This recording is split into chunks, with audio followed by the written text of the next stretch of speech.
Tompoko sy tompoko vavy ankafaliana ny tsidiana ny tokantranonao ary misaotra anao manjohy hatrany ny televiziona malagasy na eto Madagasikara ianao na any ivelan'ny nosy. Ny vahintsika androany dia tanora dia tsy iza fa Andriampanalina Raianna Tojoniaina. Izy no major de promotion eto nivon'ny École Internationale Marie fa talata maty ho anty taona 2024 ity. Ina no sakrifisy kely nataony mba nahatonga azy ho major de promotion. Toy tanora malagasy rehetra izay mianatra eo nivon'ny École Internationale Marie dia manana nofinofy andeha hianatra ny Turquie ihany koa i Raianna ary vinavinaina ho 30 ireo tanora malagasy amin'ity taon'ity mpianatra Marie no hanohy fianarana any amin'ny République de Turquie. Ny fizotry ny taom-pianarana ny lanonana famaranana tetỳ amin'ny CCI Ivato ary indrindra ny ezaka nataony Raianna mba ho tonga anazy major de promotion ho arahanao androany ato anatin'ny gasy mafoaka.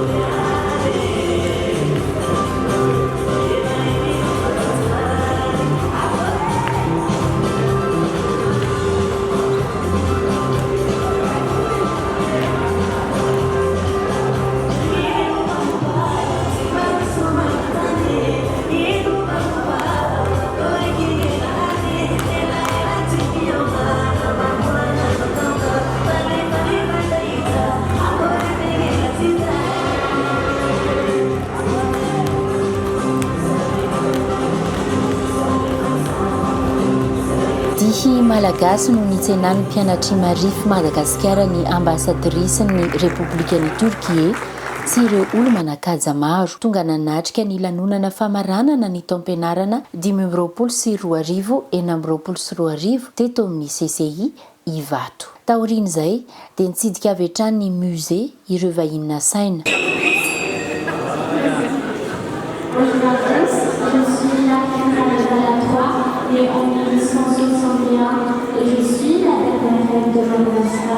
Musée hafa kely satria dia nanao déguisement ireo olona kalaza maneran-tany ireo mpianatra ary nanazava ny tantaram-piainany tsirairay. Hita teto ohatra ny filozofa malaza toan'ny Descartes, ny mpanjaka toan'ny André Ampoinimerina, ny mpanakanto toan'ny Michael Jackson, ny kalaza baolina kitra toan'ny Pelé sy ny maro tsy voatanisa. Teo amin'ny 30 teo eo ny isandreo tsangan'olona musée. Tena mandraisana hoe musée Marify ary tamin'izany no nahitana andreo izay savant izay misafidianina manokana ary nampitafiana ny akanjo izay fanaovan'izy ireo tamin'ny vanim-potoana fahavelomana nanehoana tamin'ny tontolon'ny ankizy indray hoe tahaka izao zany Descartes zany ary maromaro izy ireo nisy 30 mahery. Ankoatry ny musée dia samy naneho ny maha-izy azy tamin'ny alalan'ny standiny rehetra. Nandray anjara tamin'izany ny préscolaire, ny primaire, ny collège ary ny lycée teto nivon'ny École Internationale Marify. Tao anatin'izany ihany koa nefa dia tsy maintsy nisy ny stand izay nataony préscolaire, ny primaire, collège lycée dia ny communauté turque.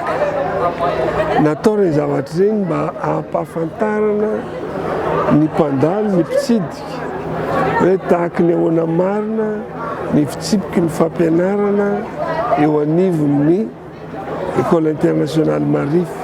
Nahaliana ny maro ny nahita ireo voka-pikarohana ara-tsiansa nataon'ireo mpianatra sy ny mpanabe momba ny fanodinana ny kakao ho tonga huile essentielle ka ahafahana mitsabo ny diabeta. Tsy vitany teoria fotsiny ny atao any an-tsekoly fa manao pratika mihitsy ny mpianatra Marify. Tombony ho an'ny mpianatra ny fananany ny sekoly laboratoire. Stand scientifique satria dia naseho tao indray zany tamin'ny fotoana io izany hoe raha ny huile essentielle izay azo avy amin'ny cannelle dia anisany mitarika manamaivana kokoa ary mampisy fitsaboana ny resaka aretina diabetika ihany izy zany. Zay zany no naseho tao tamin'ny alalan'ny expérience tsotsotro ary teo ihany koa nanehoana fa laboratoire des sciences physiques et des SVT dia misy tokoa ny matériel zay ahafahana mampita ny fahalalana ho an'ny ankizy miaraka amin'ny aspect théorique zay ataon'ny mpampianatra any amin'ny kilasy. Beazina amin'ny lafiny rehetra ny mpianatra marify Madagasikara manomboka any amin'ny Garabola ka hatrany amin'ny kilasy famaranana. Samy nandray anjara tamin'ny Dia Malagasy ny mpianatra, nisy ihany koa ny teatra ary niseho ara-kolotsaina maro lafy tetỳ amin'ny CCI Ivato.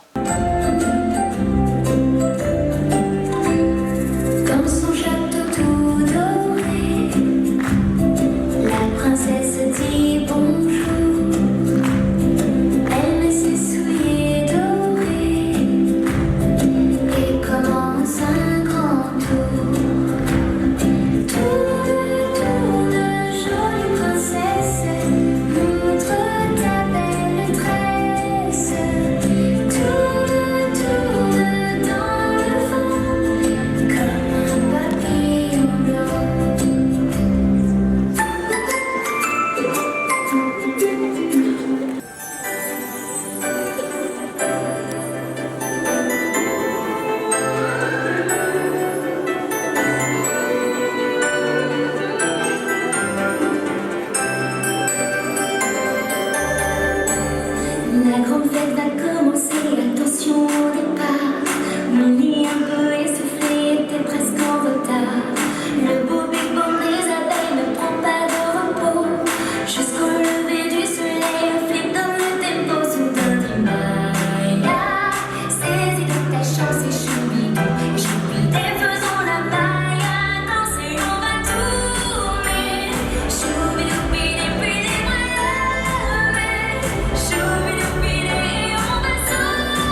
Nisy koa ro le resaka fanehoan'ny ankizy ny dia sy ny hira ary koa sy ny fihetsika satria misy école théâtrale ato amin'ny Marifa, misy école de danse, zany rehetra zany dia naseo daholo mba ho fantatry ny tsirairay avy hoe inona no andrasana amin'ny école Marifa amin'ny vanim-potoana tahaka izao. Manaraka fandaharam-pampianarana miisa roa ny École internationale Marifa Etsibelera Faralaza Talatamaty. Misy ny fandaharam-pampianarana frantsay izay ahazon'ny mpianatra ny mari-pahaizana brevet français sy ny bac français. Rehefa maka baccalauréat français dia tsy maintsy manao grand oral ny mpiadina, ka fanomanana ny mpianatra sahady ho amin'izany no namolavolana azy ireo ao amin'ny club de théâtre eto amin'ity sekoly turka ity izay marina fa sekoly lahiaka. Amin'ny grand oral moa zany dia izay le fahaizan'ny ankizy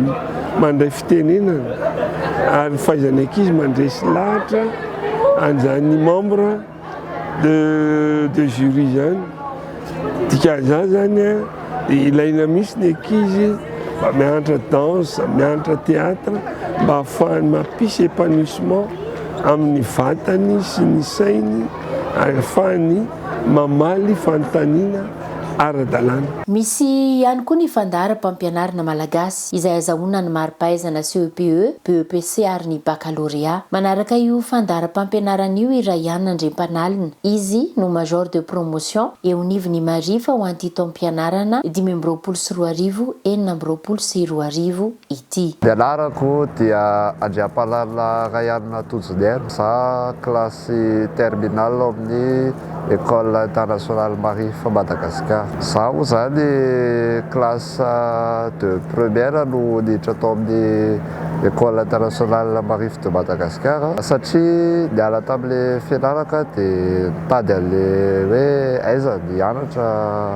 amin'ny première dia nahita publicité an'ny Marifa dia nijery proposition sy zavatra ataony après bac sotra dia niintéressé be anahy izy dia izay nampatonga anahy hoe hianatra amin'ny Marifa classe de première hatramin'ny terminale zao. Système malagasy série A dia safidy an'izay système izay satria efa izay foana nazatra anay na seconde, troisième hatrany tany amin'ny sixième. Nofinofiny Rayane Andriampanalina ny anangana agence de voyage rehefa lehibe ary maniry ny antsehatra eo miresaka fizahan-tany tanteraka ny tenany. Nofinofina asa ho ataoko moa zany dia hanokatra hoe agence de voyage resaka tourisme rehetrarehetra ho ataoko daholo. Manampy betsaka ity tanora major de promotion ity anatratra ny tanjona napetrany ny fisian'ny fampianarana fiteny vahiny maro lafy eo nivony École internationale Marifa. Mianatra teny anglais, français, turc, malagasy izay, espagnol koa. Dia manampy be zay satria anatin'le filière tourisme moa zany dia miasa foana le langage étrangère. Dia zay mampatonga za choisir le tourisme koa. Nandritra ny lanonana famaranana tamin'ny fomba ofisialy ny taom-pianarana dia notolorana mari-pahaizana i Rayane Andriampanalina sy ireo mpianatra terminale toazy. Notolorana mari-pahaizana ihany koa ireo katita kely, grande section ny findra cours préparatoire, ireo mpianatra cours moyen deuxième année afaka sixième ary ireo mpianatra troisième afaka seconde. Notsaivina Andriamatoa Bilal Demirje, filohan'ny fondation Marifa eto Madagasikara, nandritra ny lanonana fa nisokatra tamin'ny 2019 ity sekoly Etsbelera faralaza talatamati iti. En tant que famille Marifa Madagascar, nous poursuivons avec fierté et dévouement nos activités éducatives à Madagascar depuis 2019.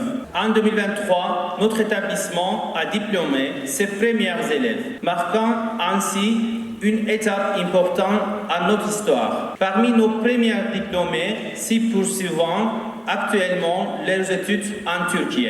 À ceci s'ajoutent 9 diplômés à la promotion 2024 et 24 diplômes à la promotion 2025. Au total, 39 à nos anciens élèves poursuivant aujourd'hui leurs études supérieures en Turquie. Nanomboka ny taona 2024 no mankaty dia nandefa mpianatra tsy ankiato nakany amin'ny Repoblika ny Turquie ny sekoly. Ho an'ity taona 2024 ity dia mpianatra eo amin'ny 30 isa eo no hiainga no fianarana makany ivelany amin'ny volana Oktobra ho avy izao. Amin'ity zao dia eo amin'ny 30 mahery eo no vinavina andeha hianatra zany 30 mahery eo. Misy karazan-droa ny vatsim-pianarana azon'ny mpianatra Marifa. Voalohany ny Turquie Bourselary na vatsim-pianarana ETB, izany hoe nitoa ny gouvernementa turka maimaim-poana avokoa sarandalana mandroso miverina ny saran'ny fianarana, ny trano fonenana, ny sakafo ary mbola mahazo argent de poche ny mpianatra isam-bolana. Faharoa kosa ny bourse Marifa, izany hoe maimaim-poana avokoa saran'ny fianarana rehetra ary manome torohevitra ny ray aman-dreny sy ny mpianatra amin'izany ny sekoly. Tany fianarana hafa ny zanakay rehetra taloha dia taty aoriana par rapport à publicité natao Marifa dia tsy maintsy mitsindro zany ny hoavin'ny ankizy dia tsy nijanona teo amin'ny hoe lycée scolagiane fa mieritreritra ny université.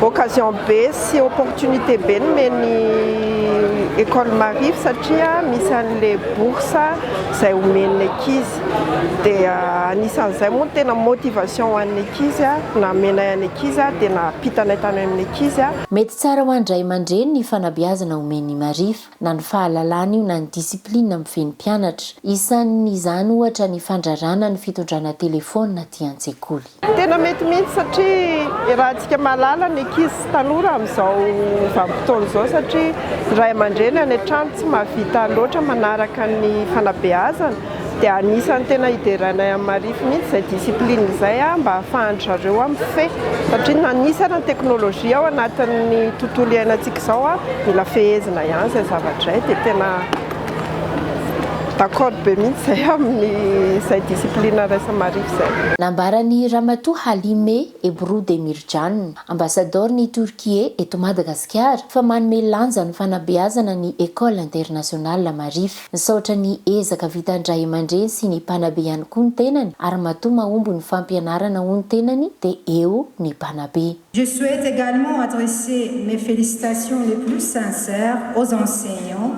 à la direction et à tout le personnel des écoles internationales Marify de Madagascar. Leur engagement quotidien, leur professionnalisme et leur dévouement jouent un rôle essentiel dans la formation des jeunes générations. Être enseignant, ce n'est pas seulement transmettre des reconnaissances, c'est aussi accompagner les élèves, leur donner confiance, leur ouvrir de nouveaux horizons et les préparer à l'avenir. À cet égard, le travail accompli par les enseignants de Marify mérite toute notre reconnaissance.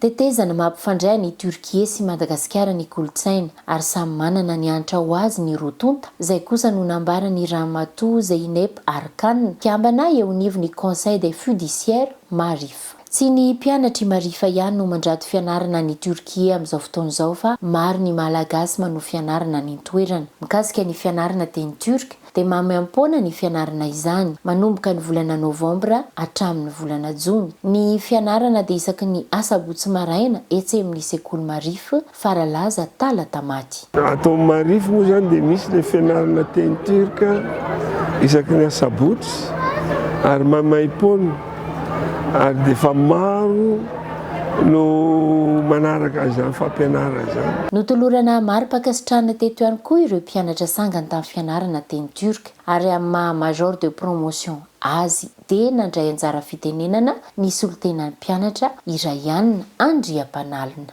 Major de promotion zany dia noté ambony indrindra amin'ny moyenne générale ny premier trimestre sy deuxième trimestre ambony indrindra ny amin'ny terminal rehetrarehetra ao amin'ny École Internationale Marify dia niezaka natao moa zany eo ihany niezaka mianatra dia miezaka manao examen dia rehefa vita ny examen dia voaka résultat dia amin'iny ahafantarana hoe major sa tsy. Misy fotoana hoe mianatra dia misy fotoana miaraka amin'ny namana dia misy fotoana milalao jeu dia ohatr'izay le figérena le temps misy mizara be da be zany le journée.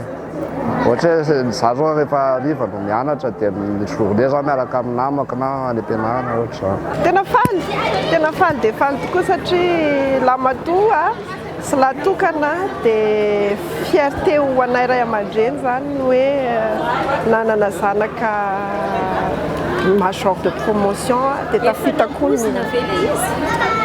hatramin'ny kely aloha izy efa hita ihany hoe manana izay intelligence hafa miavaka kely raha saminy ankizy izay fa tonga ny hatramin'ny farany le izy dia reharehanay ray aman-dreny.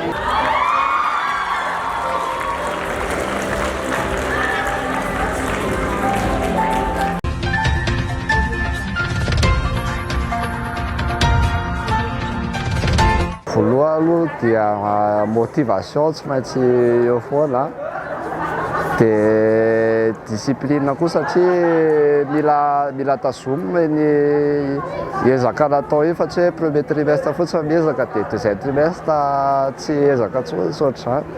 Izay teneniko mila discipline koa le izy dia fahatelo mianatra.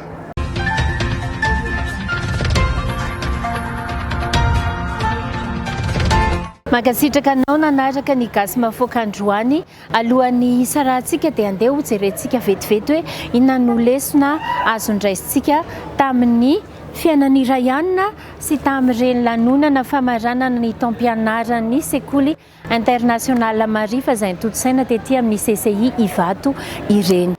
Isan'ny hoe nahatonga ny Raianina ho majora dia teo ny fahaizany mifehy fotoana. Eto ny fotoana ilalaovana iarahana amin'ny namana, eto ihany koa ny fotoana izay hoe amerenandesona. Ary ny tena mampiavaka ny sekoly Marifa dia tsy azo atao ny mitondra telefona any am-pianarana satria dia manelingelina ny fifantohan'ny mpianatra izany. Ianao ray aman-dreny ihany koa dia azonao atao mametra an'izay fotoana izay hoe eto zanakao manoloana ny écran, eto zanakao tena hoe ataonao miala voly na mianadesona raha tianao tafita sahala amin'ireo tanora malagasy marobe izay efa nalefa ny École internationale Marifa manohy fianarana any amin'ny République de Turquie amin'izao fotoana izao. Azadinoana fa manomboka amin'ny volana Novambra dia misy fianarana teny turka maimaim-poana izay atolotry ny sekoly international Marifa ary isaky ny volana septambra no fanaovana ny fisoratana anarana maimaim-poana na en ligne